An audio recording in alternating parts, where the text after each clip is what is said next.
ফেরাউনের কাছেও যখন মালাকুল মাউত আসছে, ফেরাউন তখন বলেছে আমি আল্লাহরে মেনে নিলাম। আল্লাহ কয় আর মুখে কাদা মেরে দেও, এখন আর তওবা করলে লাভ হবে না। এরা যুবক আজকে মাহফিল থেকে বাড়ি ফিরতে পারবে কিনা গ্যারান্টি নাই। আর কবে তওবা করবা? আল্লাহ কয় মরণের সময় গুনাহগার গুলো বলবে কালা রব্বির জিউন, আয় আল্লাহর একটু ফুটা সময় দাও না, লাআল্লি আমালু সালিহান ফীমা তারাকতু কাল্লা, আর কখনো গুনাহ করব না, নামাজ ছাড়ব না, আর বেপরদায় চলব না রে আল্লাহ, আর একটু সময় দাও। আল্লাহ বলবে গবে না,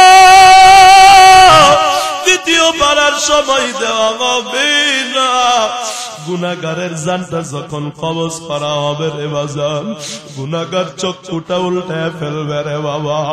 ওই জানটা নিয়ে যখন আসমানের দিকে যাবে, লা তুফাত্তাহু লাহু আবওয়াবুস সামা, একটা দরওয়াজাও আসমানের খোলা হবে না।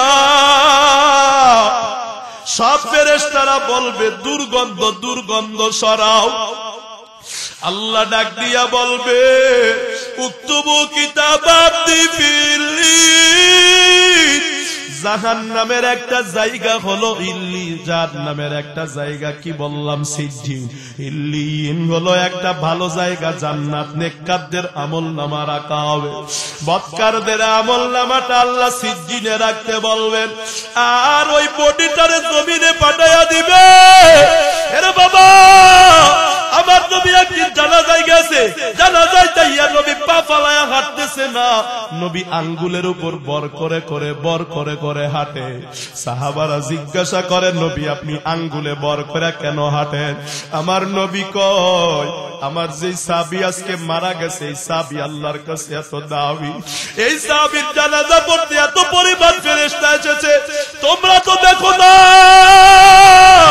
আমি যেখানে পা ফালাইতে যাই তাকায় দেখি সেখানেই আল্লাহর ফেরেশতা দেখা যায়, আমি একটু পা ফালানোর জায়গা পাই না।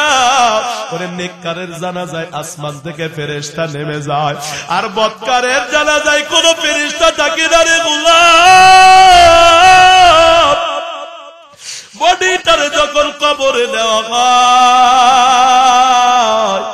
কবর তখন ডেকে বলে দুনিয়াতে যত মানুষ ছিল তুই ছিলি আমার কাছে নিকৃষ্ট, আজকে যখন আমার কাছে এসেছো আমার নিকৃষ্ট ব্যবহার দেখতে পাবো।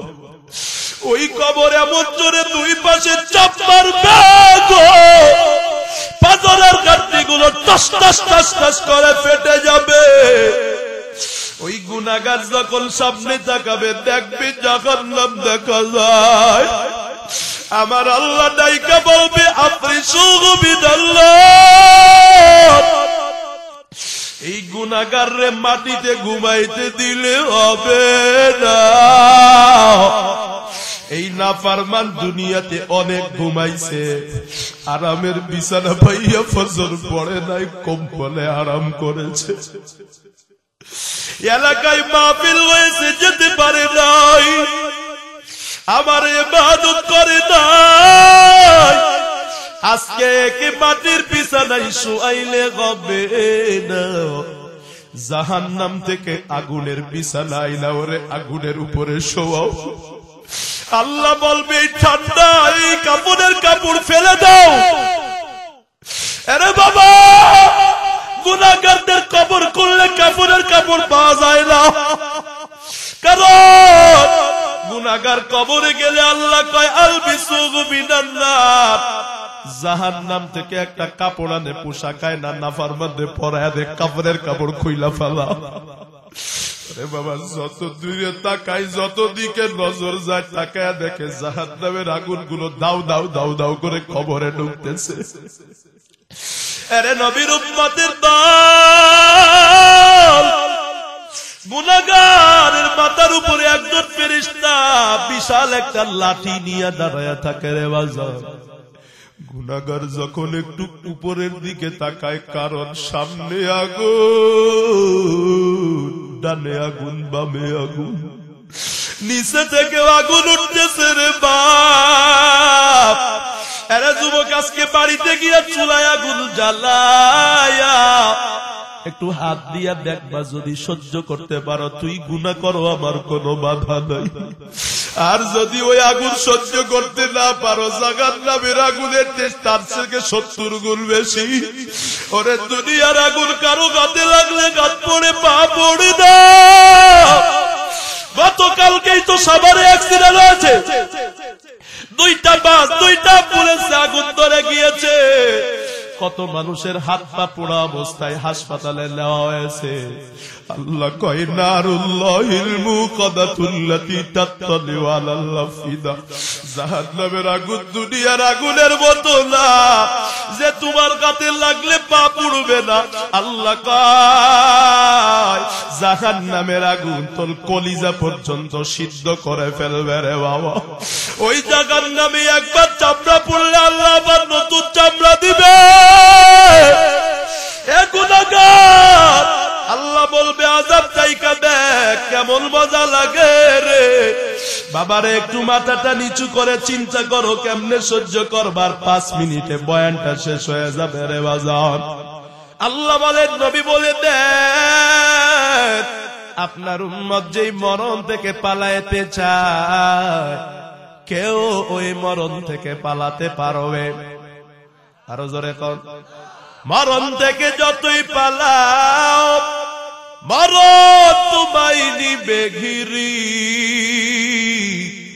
যদিও সুদূর আকাশ পানে লুকাও, সেটাই লাগিয়ে শিরি।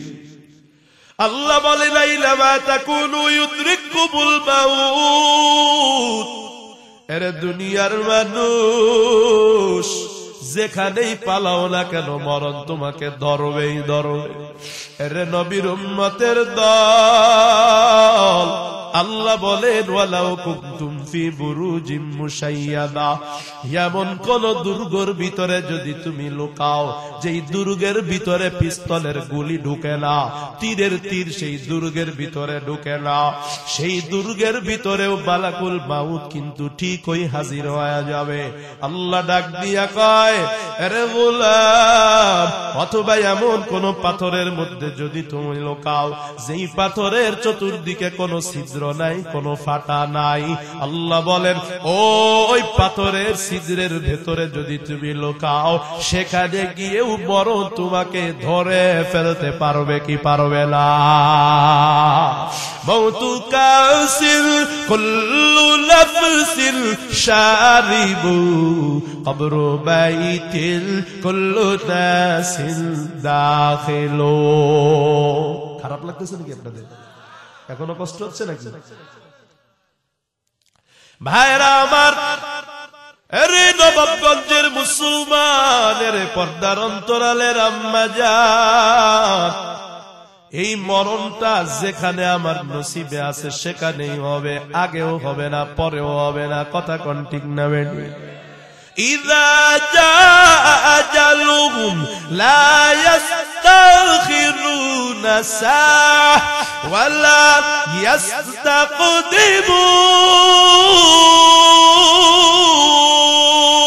ইস্তাকদিমুন। আল্লাহ বলে এই মরণটা যার যে সময় আছে, যেখানে আছে সেখানেই হবে, এক মুহূর্ত আগেও হবে না, এক মুহূর্ত পরেও হবে না রে বাজার।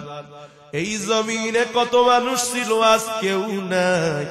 ভালো মানুষগুলোরও মৃত্যু হয়েছে, খারাপ মানুষগুলোরও মৃত্যু হয়েছে, কি হয় না রে বাজার? আমার দাদা আজ দুনিয়াতে নাই, কি নিয়ে আসলাম, কি নিয়ে যাব রে, হিসাব নেওয়া দরকার। হযরতে ওমর ডাক দিয়া কয়, হাসিবু ক্বাবলা আন তুহাসাবু, হিসাব তোমার কাছ থেকে নেওয়ার আগে নিজের হিসাবটা নিজে মিলাও। দোকানের হিসাব কর্মচারী মালিককে দেওয়ার আগে আগে নিজের হিসাব মিলায়, মিস্ত্রি হিসাব মালিককে দেওয়ার আগে আগে নিজের হিসাবটা মিলায়। সবাই আগে নিজে হিসাবটা মিলায়া এরপরে আরেকজনের কাছে হিসাব দিতে যায়। কিন্তু যেই হিসাব সবচেয়ে বড় হিসাব, পরকালে যে আমরা হিসাব দিব, নিজের জীবনের হিসাবটা তো নিজে কোনদিন মিলাইলাম না।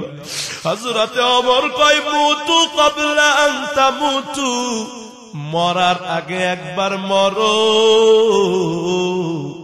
নিজে নিজে একটু মনে মনে চিন্তা করো, আমি মারা গেলাম, এবার একটু চিন্তা করে দেখো না আমার সাথে কি রূপাচরণ করা হয়।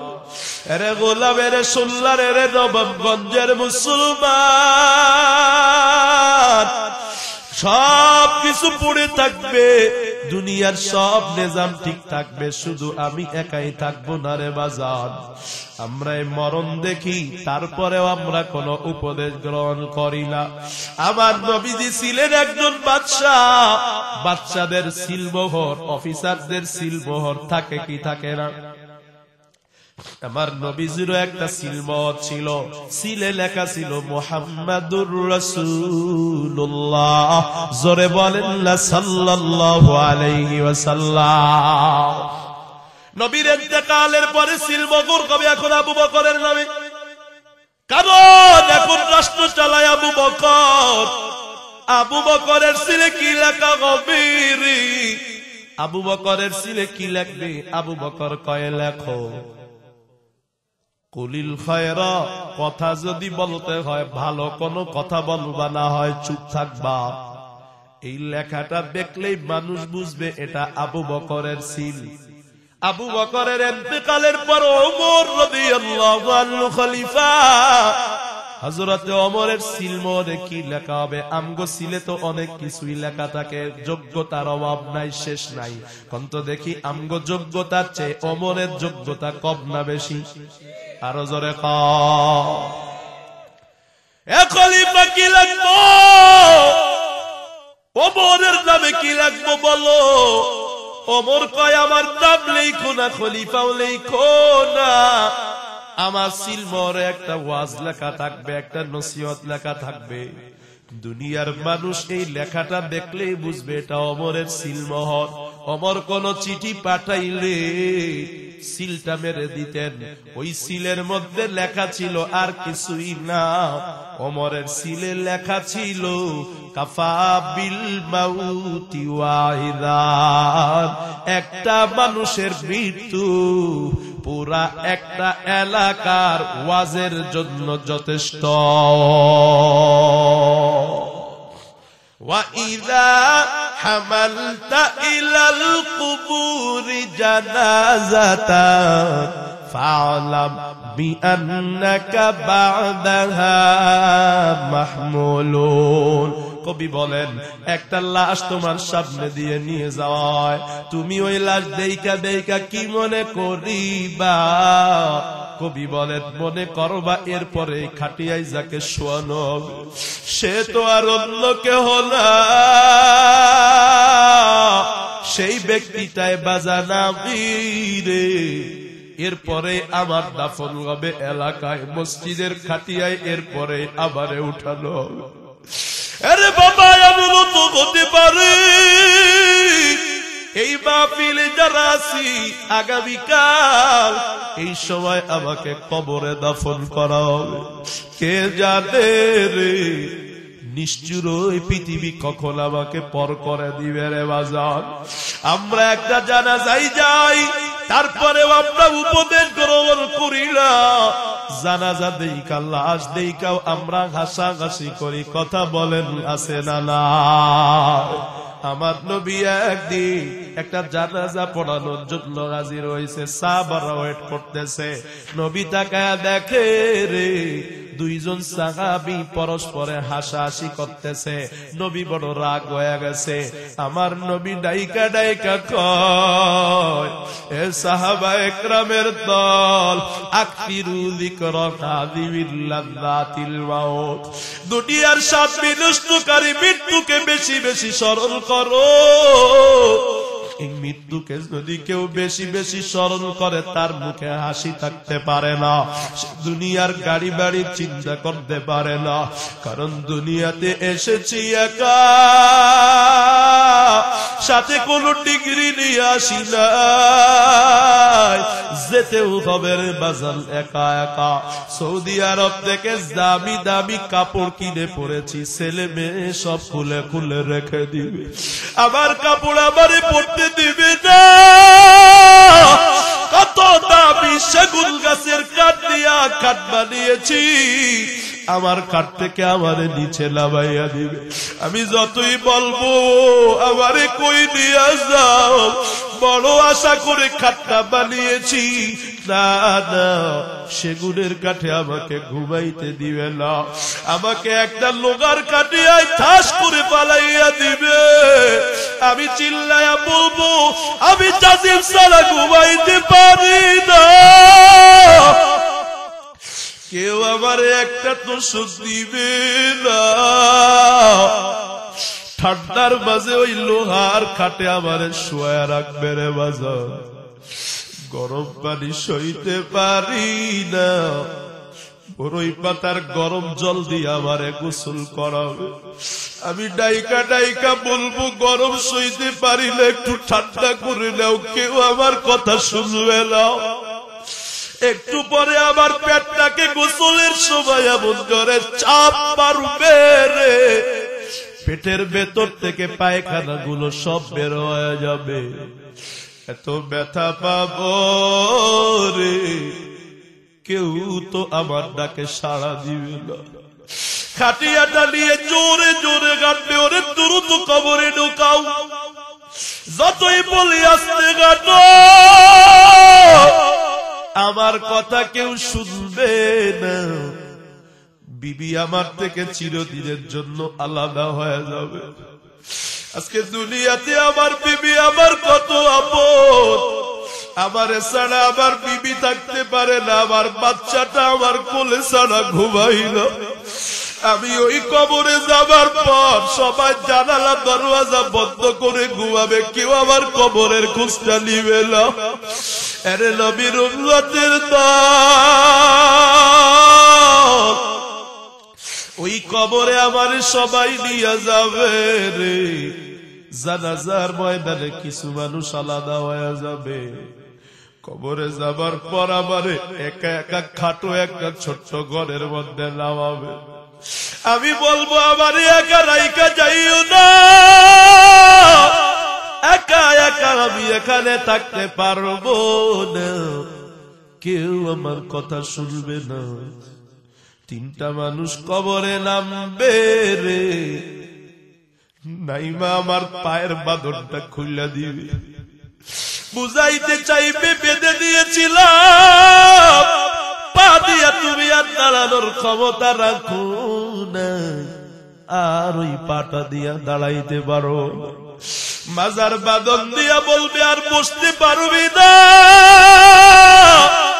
মাথায় একটা বাঁধন দিয়া বুঝাইতে চাই, এই মাথা দিয়া চিন্তা করতে পারবা না, মাথাটা আর কোনদিন খাড়া করতে পারবা না রে বাবা। ওই কবর থেকে একজন আস্তে করে হাতটা দিয়ে উঠে যাবে, আমি বলবো তোরা দুইজন আমার আপন চলে গেছে, তোরা দুইজন থাকিস, আমি একা একানে ভয় লাগতেছে আমার। হঠাৎ করে আর একজন উঠে যাবে, বলবে আর মাত্র একজন, একটু পরে তাকায় দেখবে সেও উঠে যাবে রে বাজার। আপন আপন বলতে আবার কেউ না। ছেলে মেয়ে যদি ভালো হয় দাঁড়ায় দাঁড়ায় কোরআন পড়বে, আমার জন্য দোয়া করবে। আর ছেলেটা যদি কোরআনওয়ালা না হয়, এমনও তো ঘটনা আছে রে।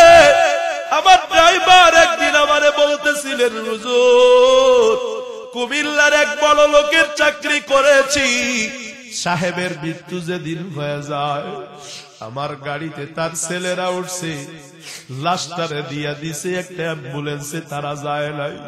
আমার গাড়িতে উল্টা কয়, ড্রাইভার সাহেব গান চালালে আপনি যাওয়া যাবে না।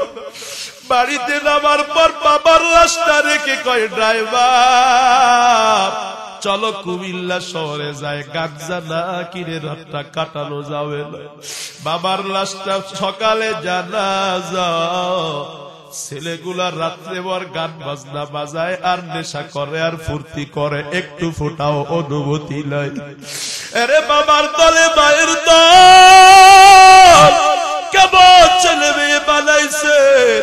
মরণে কি আপনার ছেলেটা আপনার কাজে আসবে কিনা, মরণে আপনার মেয়েটা আপনার কাজে আসবে কিনা, একটু আপনার জন্য কোরআন পড়বে কিনা, হিসাব মিলান। সাবধান, হিসাব না মিলা কেউ ভয়ঙ্কর কবরে যাইও না।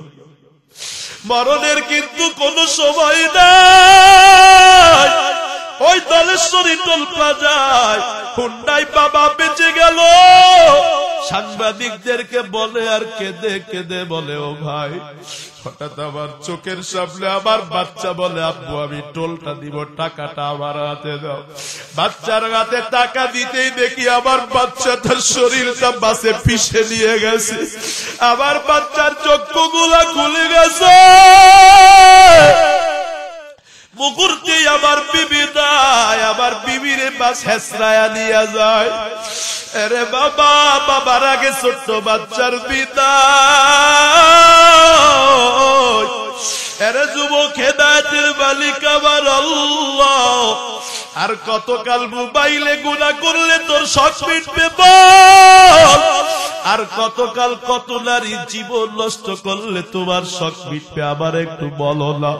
ওরে পর্দার আম্মা জান, আর কতকাল আপনি চুলগুলো খুলে এলোমেলো হাঁটলে আপনার শখ মিটবে? মারে মা, আপনি তো জানেন না যে এই চুলগুলো পর পুরুষরে দেখান, এক একটা চুল কবরে এক একটা সাপ হয়ে যাবে। ওই সাপগুলো আপনার মাথায় সবল দিতে থাকবে, এত বিষাক্ত। একটা সাপ যদি জীবনে একবার জমিনে দংশন করে, পুরো পৃথিবীতে আর কোনদিন কোনো ফসল হবে না, পুরা পৃথিবীটা বিষাক্ত হয়ে যাবে। ও পদ্মার বাগো, ওই কবরে কি যাওয়া লাগবে না? কেন পর্দা করেন না? কেন নামাজ পড়েন না? বলে কেন স্বামীর অবাধ্য হন? বলেন কেন ছেলে মেয়েটারে মানুষ করতে পারলেন না? আসার কোন সিরিয়াল আছে, যাবার কোন সিরিয়াল নাই রে বাজার।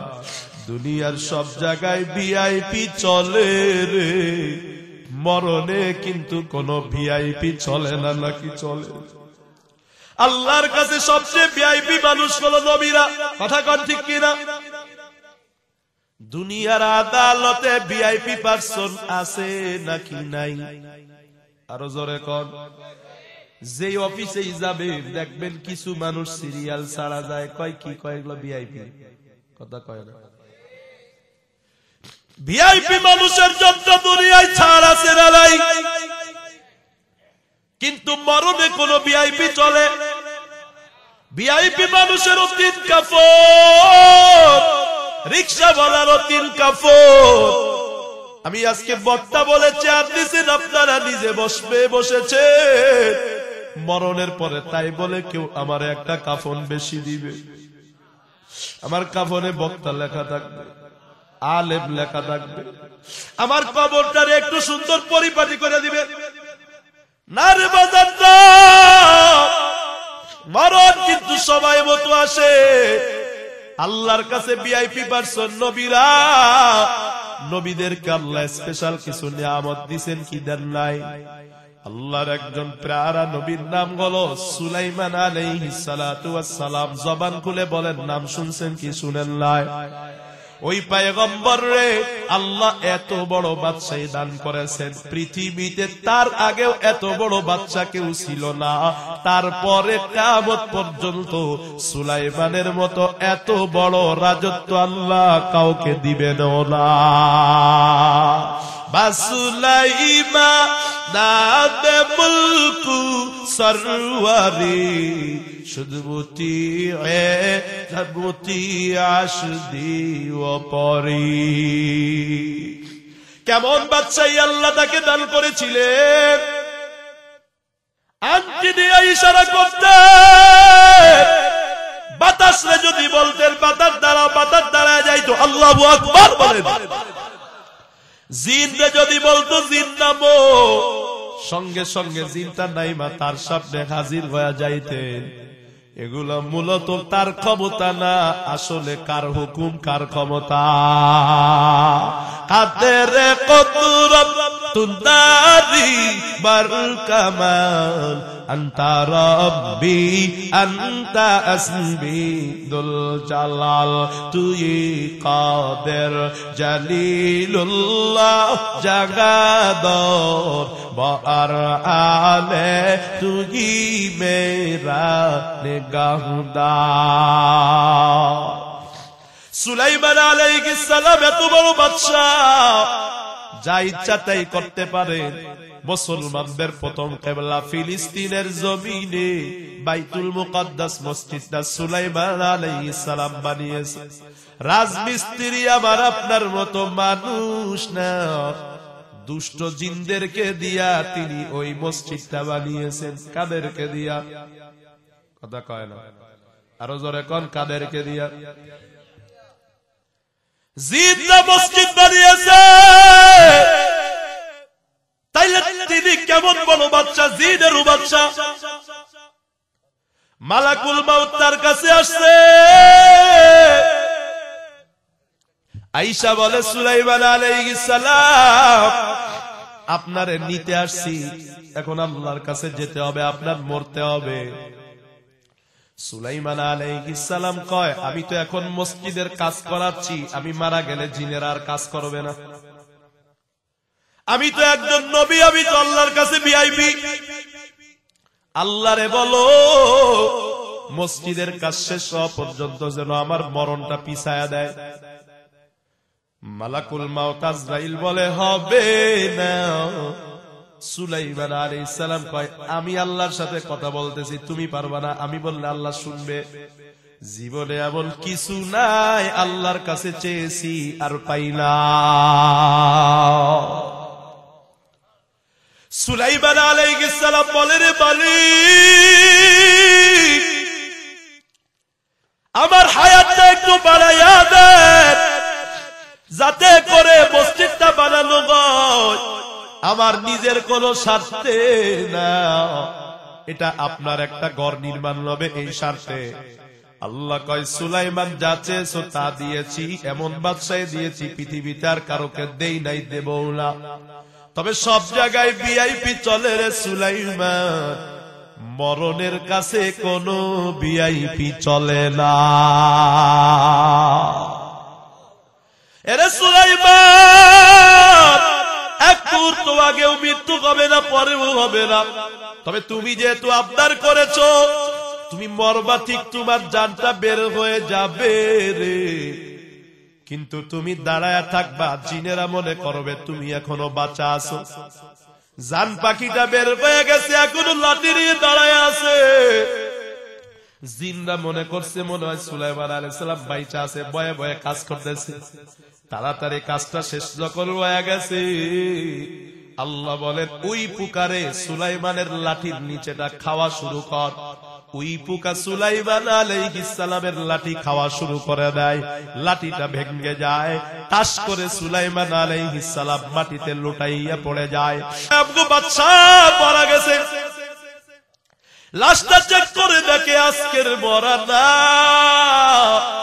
বহু বছর আগে সুলাইমান আলাইহিস সালাম মারা গেছে। এবার জিনেরা কয় আগে জানলে আমরা তো কাজ করতাম না। আরে নবীর উম্মতের দল, আমার দিকে খেয়াল করেন, কোন দিকে নজর নাই। সুলাইমান আলাইহিস সালাম নবী হওয়ার পরে এক মুহূর্ত দেরি করেন নাই, কথা কর ঠিক কিনা? আবার যেখানে আপনার মৃত্যু হবে রে, সেই জায়গায় আপনার যাওয়া লাগবে রে। আরে বাবা ওই জায়গা ছাড়া আপনার মৃত্যু হবে না রে বাজার। এই আপনাদের কেরানীগঞ্জের নতুন চর খাড়াকান্দি এলাকায় নূর আলম নামে এক আল্লাহর বান্দার বাবা, 3টা ছেলে বিদেশে থাকে, টাকা পয়সার অভাব নাই।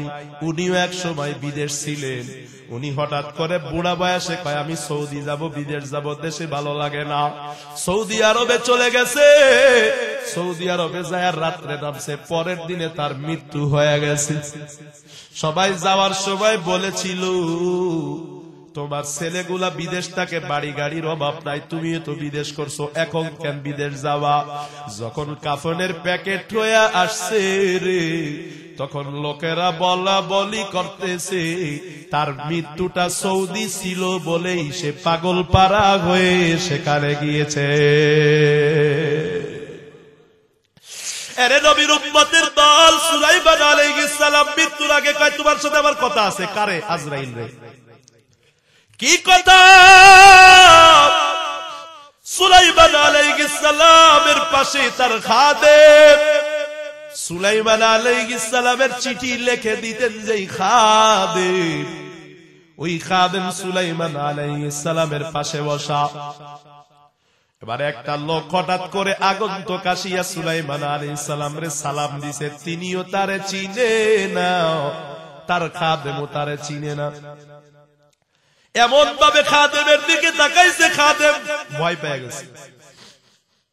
খাদেম থেকে কয়, বাদশা সুলাইমান, জীবনে আপনার কাছে কিছু চাই নাই, আজকে আপনার কাছে একটা জিনিস চাইবো, আমারে কি আপনি দিবেন? কয় দিব না কেন, তুমি আমার খাদেম।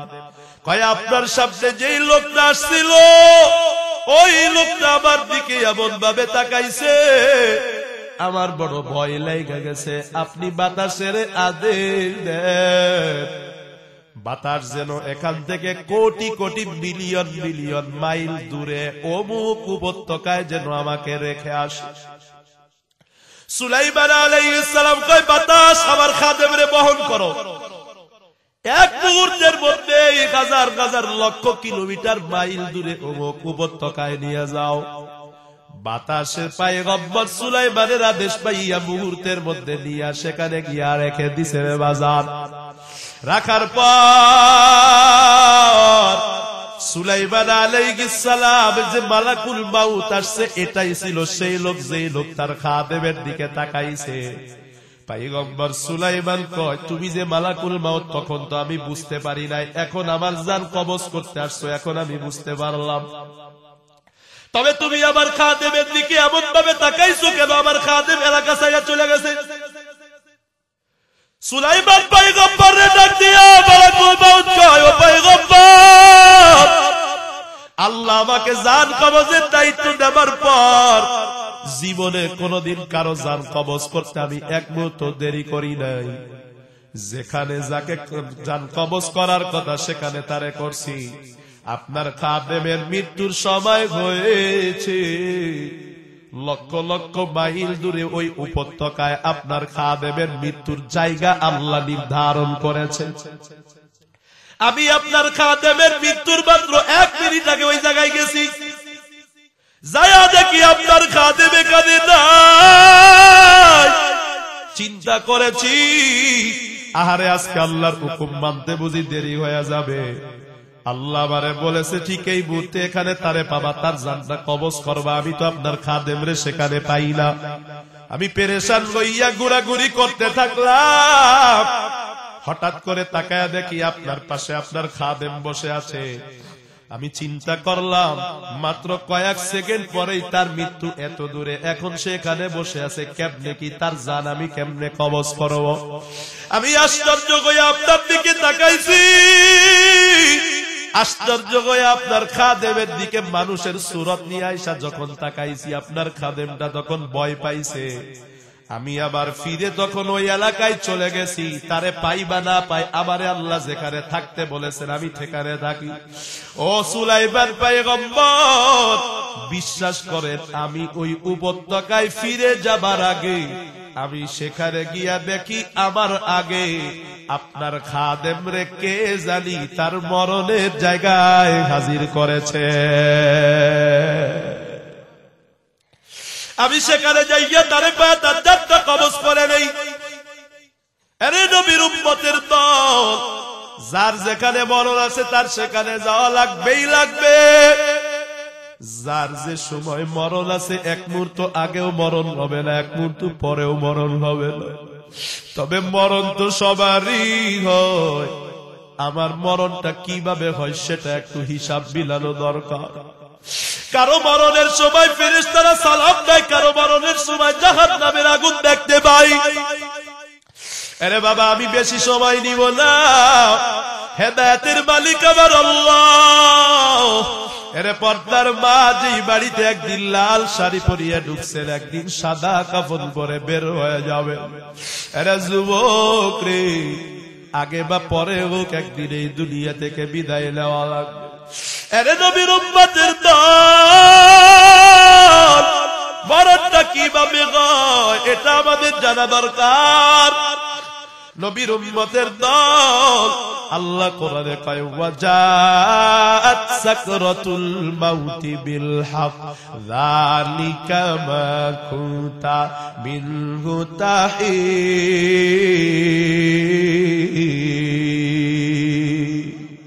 আর আস্তে করবি আল্লাহু আকবার। গুনাহ হয়তো আল্লাহ আকবার বললে না, আসমান জমিনের মধ্যবর্তী জায়গা সব দ্বারা পড়ে যায়। কত জোরে আল্লাহু আকবার। সবাই মিলে আরো জোরে আওয়াজ করে হাতটা তুলে বলেন না আল্লাহু আকবার। আরো মায়া লাগায় আওয়াজ করে বলেন না আল্লাহু আকবার। নবীর উম্মতের দলেরা আমরা তো গুনাহগার, আমার নবীজির কি কোনো গুনাহ ছিল নাকি?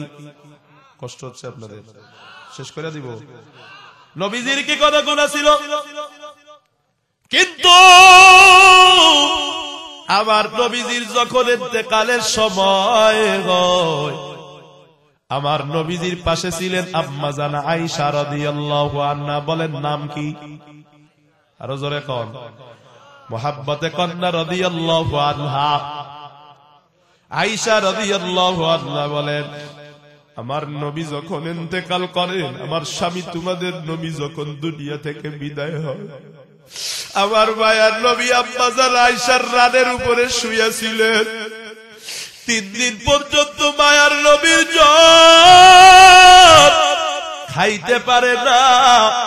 আমার মায়ার নবী মসজিদে যায় নামাজও পড়াইতে পারে না, মাঝে মাঝে বেহুশ হয়ে যান। হুশে আসলে মায়ার নবী কয় নামাজ নামাজ নামাজ নামাজ নামাজ, অথচ উম্মত নামাজ পড়ে না। আমার নবীজি যখন দুনিয়ায় আগমন করেছে, মায়ের পেট থেকে পড়ার সঙ্গে সঙ্গে সেজদায় পড়ে উম্মতরে বুঝাইছেন উম্মত নামাজ। কিন্তু কত রাত চলে যায়, ফজর জগৎ আসর মাগরিব চলে যায়, আমরা নামাজ পড়ি না রে বাজার। বাবা মার দায়িত্ব ছিল ছেলে মেয়েরে নামাজ শিখানো, বাবা মা শিখায় না। ঘুমের সময় রাতের বেলা বাবা মা কয় তাড়াতাড়ি ঘুমাও, সকালে প্রাইভেট আছে, তাড়াতাড়ি ঘুমাও, সকালে খেতে যেতে হবে, সকালে দোকানে যেতে হবে। বলে না বাবারে তাড়াতাড়ি ঘুমাও, সকালে ফজরের নামাজ আছে। যখন একটা বাবা মা সন্তানকে বলে সকালে প্রাইভেট আছে, দোকান আছে, হাট বাজার আছে, নামাজের কথা বলে না, মা বাবার থেকেই ছেলে মেয়েটা বেনামাজি হয়ে জন্ম নেয়, ঠিক না? আজান শুনে আছো যারা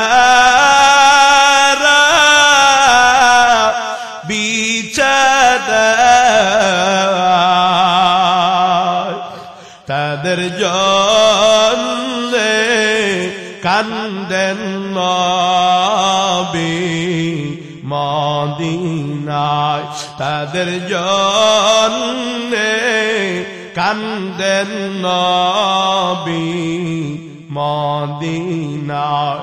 সেই নবীর জন্য কি মায়া লাগে না, হায়রে উম্মত নামাজ কেনে পড়ো না, হায়রে যুবক মসজিদে কেনে আসো না। আব্বা জান আয়েশা ডাক দিয়া বলে, এরে দুনিয়ার মানুষ, আমার নবীর মরণের সময় নবী কয় আয়েশা রে একটা বাটির মধ্যে একটু পানি দাও না। আম্মা জান আয়েশা বলে, আমি একটা বাটির মধ্যে একটু ফোঁটা পানি দিয়া দিলাম। আমার মায়ার নবী ওই বাটির মধ্যে আঙ্গুলগুলা চুবায়া, হাতটা চুবায়া পানি নাই, আর নিজের কপালে মুছে আর ডাইকা কয় উম্মত ইত্তালিল মাউতি সাকারাত, ওরে উম্মত মৃত্যু যন্ত্রণা যন্ত্রণা এটা সত্য। রে আমার নবীজির মেয়ে ফাতেমা, তিনিও নবীর ইন্তেকালের সময় নবীর পাশে ছিলেন। মা ফাতেমা ডেকে ডেকে কয়, নবী যখন মারা যায় নবীর প্রতিটা পশমের গোড়া দিয়া ঘাম বের হয়ে যায়। আমার মায়ার নবী যার কোনো গুনাহ নাই, ওই নবীর মরণে যদি এত কষ্ট হয়, বলো আবার তোমার গুনাহগারের মরণের সময় কি অবস্থা হবে? নবীর মরণে কেন এই কষ্টটুকু হয়েছে? একমাত্র উম্মতকে শিক্ষা দেওয়ার জন্য হয়েছে রে বাজার। না হয় আমার মায়ার নবীর মরণে আল্লাহ ঘাম বের করতেন না, শুধুমাত্র আমাদেরকে শিক্ষা দেওয়ার জন্য নবী মরণে ইচ্ছা করে একটু কষ্ট সহ্য করেছে। আরে বাবা, বেঈমান নাফরমানের মরণটা হবে বড় ভয়ঙ্কর।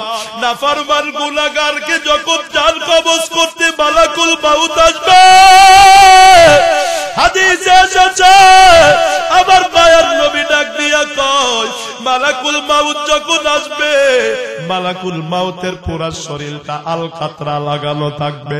সারাবিলুকুম বিকাতিরাত, পুরা শরীরটা আলকাতরা মাখানো। হাতের মধ্যে একটা জাহান্নাম থেকে একটা এমন তুয়াইলার মতো একটা আগুনের তুয়াইলা আনবে রে বাজার, যেটা থেকে দুর্গন্ধ ছড়াইতে থাকবে রে বাজার। মালাকুল মাউতের সাথে অনেকগুলা ফেরেশতা থাকবে, প্রত্যেকটা ফেরেশতার চেহারাগুলো হবে ভয়ঙ্কর। চক্ষুগুলো দিয়ে আগুনের ফুলকি বের হতে থাকবে। একটা দুইটা দাঁতের পাটি নাই, 70 থেকে 99টা দাঁতের পাটি হবে মালাকুল মাউত। এমন মানুষ দেখলে আমাদের কি অবস্থা হবে রে বাজার? গুনাহগার না পারবার সুৎখোর ঘুষখোর বেনামাজি, এরে যুবক যারা মোবাইলে গুনাহ করো, নেশা করো, মা বাবারে কষ্ট দাও, মালাকুল মাউতরে দেখার সঙ্গে সঙ্গে চক্ষুগুলা উল্টায়া ফেলবে রে বাজার। এত পিপাসা লাগবে, সারা দুনিয়ার সব পানি তার মুখের মধ্যে দিয়া দিলেও পিপাসা মিটবে না। এরে পর্দার মা কেন নামাজ পড়েন না, কেন পর্দা করেন না? আইসা আগুনের রুমালটা যখন থুতনির নিচে রাখবে, আস্তে করে বেহুশ হয়ে যাবে রে বাজার। এমন একটা গুর্জ আনবে, আপনারা দেখেছেন বাথরুম পরিষ্কার করা তারের ব্রাশ আছে, টাইলস পরিষ্কার করা, এই ব্রাশের মতো চতুর্দিকে আগুনের ব্রাশ। মালাকুল মাউত আইসা ব্রাশটারে ওই গুঞ্জটাকে শরীরের উপরে, বুকের উপরে বেড়ে দিবে, আর এক একটা তারের সাথে শরীরের এক একটা রগের সংযোগ হয়ে যাবে রে বাজার। গুঞ্জটা ধরে মালাকুল মাউত আস্তে আস্তে টান দিবে। গুনাহগারের জাতটা একবার পায়ের ভিতরে লুকাবে, একবার গাঁটুতে লুকাবে, একবার কোণের মধ্যে লুকাবে, সব জায়গায় লুকালুকি করবে। পালানোর কোন জায়গা নাই, পালায়াও বাবা আর কোন লাভ হবে না। এরে নবীর উম্মতের দল, ফেরাউনের কাছেও যখন মালাকুল মাউত আসছে, ফেরাউন তখন বলেছে আমি আল্লাহরে মেনে নিলাম। আল্লাহ কয় আর মুখে কাদা মেরে দেও, এখন আর তওবা করলে লাভ হবে না। এরা যুবক, আজকে মাহফিল থেকে বাড়ি ফিরতে পারবে কিনা গ্যারান্টি নাই। আর কবে তওবা করবা? আল্লাহ কয় মরণের সময় গুনাহগার গুলো বলবে, ক্বালা রাব্বির জিউন, আয় আল্লাহর একটু ফুটা সময় দাও না, লাআল্লি আমালু সালিহান ফীমা তারাকতু, কাল্লা আর কখনো গুনাহ করব না, নামাজ ছাড়ব না, আর বেপরদায় চলব না রে আল্লাহ, আর একটু সময় দাও। আল্লাহ বলবে হবে না, দ্বিতীয়বার আর সময় দেওয়া হবে না। গুনাহগারের জানটা যখন কবজ করা হবে রে বাজান, গুনাহগার চক্ষুটা উল্টায় ফেলবে রে বাবা। ওই জানটা নিয়ে যখন আসমানের দিকে যাবে, লা তুফাত্তাহু লাহুম আবওয়াবুস সামা, একটা দরওয়াজাও আসমানের খোলা হবে না। সব ফেরেশতারা বলবে দুর্গন্ধ দুর্গন্ধ সরাও। আল্লাহ ডাক দিয়া বলবে উক্তুবু কিতাবাতি ফিল জাহান্নামের একটা জায়গা হলো ইল্লিন, জাহান্নামের একটা জায়গা কি বললাম সিজ্জিন। ইল্লিন হলো একটা ভালো জায়গা, জান্নাত। নেককারদের আমলনামা রাখা হবে, বদকারদের আমলনামাটা আল্লাহ সিজ্জিনে রাখতে বলবেন। আর ওই বডিটারে জমিনে পাঠাইয়া দিবে। এরে বাবা, আমার নবী একদিন জানাজায় গেছে, জানাজায় তাইয়া নবী পা ফালায়া হাঁটতেছে না, নবী আঙ্গুলের উপর বর করে করে বর করে করে হাঁটে। সাহাবারা জিজ্ঞাসা করে, নবী আপনি আঙ্গুলে বর করে কেন হাঁটেন? আমার নবী কয়, আমার যে সাহাবী আজকে মারা গেছে, এই সাহাবী আল্লাহর কাছে এত দামি, এই সাহাবীর জানাজা পড়তে এত পরিমাণ ফেরেশতা এসেছে, তোমরা তো দেখো না। আমি যেখানে পা ফালাইতে যাই তাকায় দেখি সেখানেই আল্লাহর ফেরেশতা দেখা যায়, আমি একটু পা ফালানোর জায়গা পাই না। ওরে নেককারের জানাজায় আসমান থেকে ফেরেশতা নেমে যায়, আর বদকারের জানাজায় কোন ফেরেশতা থাকে না রে গোলাম। বডিটারে যখন কবরে নেওয়া হয়, কবর তখন ডেকে বলে, দুনিয়াতে যত মানুষ ছিল তুই ছিলি আমার কাছে নিকৃষ্ট, আজকে যখন আমার কাছে এসেছো আমার নিকৃষ্ট ব্যবহার দেখতে বাবা। ওই কবর এমন জোরে দুই পাশে চাপ মারবে গো, পাথরের কাঠগুলো টস টস টস টস করে ফেটে যাবে। ওই গুনাহগার যখন সামনে তাকাবে দেখবে জাহান্নাম দেখা যায়। আমার আল্লাহ ডাইকা বলবে আফরিসুহু বিদাল্লাহ, এই গুনাহগাররে মাটিতে ঘুমাইতে দিলে হবে না। এই নাফরমান দুনিয়াতে অনেক ঘুমাইছে, আরামের বিছানা পাইয়া ফজর পড়ে নাই, কম্বলে আরাম করেছে। এলাকায় মাহফিল হয়েছে যেতে পারে নাই, আমার ইবাদত করে নাই। আজকে কি মাটির বিছানায় শুয়াইলে হবে না, জাহান্নাম থেকে আগুনের বিছানায় না, ওরে আগুনের উপরে শোয়াও। আল্লাহ বলবে এই ঠান্ডা, এই কাপড়ের কাপড় ফেলে দাও। আরে বাবা, গুনাহগারদের কবর খুললে কাপড়ের কাপড় পাওয়া যায় না, কারণ গুনাহগার কবরে গেলে আল্লাহ কয় আলবিসুহু মিনান নার, জাহান্নাম থেকে একটা কাপড় আনে পোশাক আয় না, নাফরমানদের পরায়া দে, কাপড়ের কাপড় খুইলা ফেলা। আরে বাবা, যত দূরে তাকাই, যত দিকে নজর যায় তাকায় দেখে জাহান্নামের আগুনগুলো দাউ দাউ দাউ দাউ করে কবরে ঢুকতেছে। আরে নবীর উম্মতের দল, গুনাহগারের মাথার উপরে একজন ফেরেশতা বিশাল একটা লাঠি নিয়ে দাঁড়ায়া থাকে রে বাজার। গুনাহগার যখন একটু উপরের দিকে তাকায়, কারণ সামনে আগুন, ডানে আগুন, বামে আগুন, নিচে থেকে আগুন উঠতেছে রে বাপ। এরা যুবক আজকে বাড়িতে গিয়া চুলায় আগুন জ্বালায়া একটু হাত দিয়া দেখবা, যদি সহ্য করতে পারো তুই গুনাহ করো, আমার কোনো বাধা নাই। আর যদি ওই আগুন সহ্য করতে না পারো, জাহান্নামের আগুনের টেস্ট তার থেকে 70 গুণ বেশি।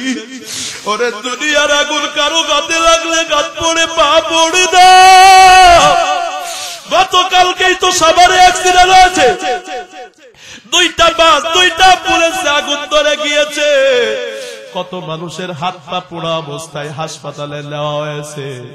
আল্লাহ কয় নারুল্লাহিল মুকাদাতুল্লাতী তাত্তালিউ আলাল আফিদা, জাহান্নামের আগুন দুনিয়ার আগুনের মতো না যে তোমার গাতে লাগলে পা পুড়বে না। আল্লাহ কয় জাহান্নামের আগুন তোর কলিজা পর্যন্ত সিদ্ধ করে ফেলবে রে বাবা। ওই জাহান্নামে একবার চামড়া পড়লে আল্লাহ আবার নতুন চামড়া দিবে। এ গুনাহগার, আল্লাহ বলবে আযাব জায়গা দেখ কেমন মজা লাগে রে। বাবারে একটু মাথাটা নিচু করে চিন্তা করো কেমনে সহ্য করবার। 5 মিনিটে বয়ানটা শেষ হয়ে যাবে রে বাজার। গুনাহগার যখন উপরের দিকে কবরে তাকাবে, ফেরেশতা এমন জোরে একটা বাড়ি মারবে, মাথার মগজগুলা ছিটকে বিটকে ছড়ায়া যাবে। এত জোরে চিৎকার মারবে, আল্লাহর নবী কয় ইয়াসি উসাইআতান ইয়াসমাউ ওয়া খালকুল্লাহি কুল্লিহিল ইল্লা তাকালাই। আল্লাহর নবী ডাক দিয়ে কয় চিৎকারের আওয়াজ মানুষ শুনতে পায় না আর জিনে শুনতে পারে না। ওই চিৎকারের আওয়াজে দেখবেন এলাকায় গরুগুলা মাঝে মাঝে ছটফট করে। আমার নবী কয় কবরের আযাব যদি কেউ দেখতো সে কোনদিন কবরের পার দিয়া হাঁটতে পারত না রে বাজার।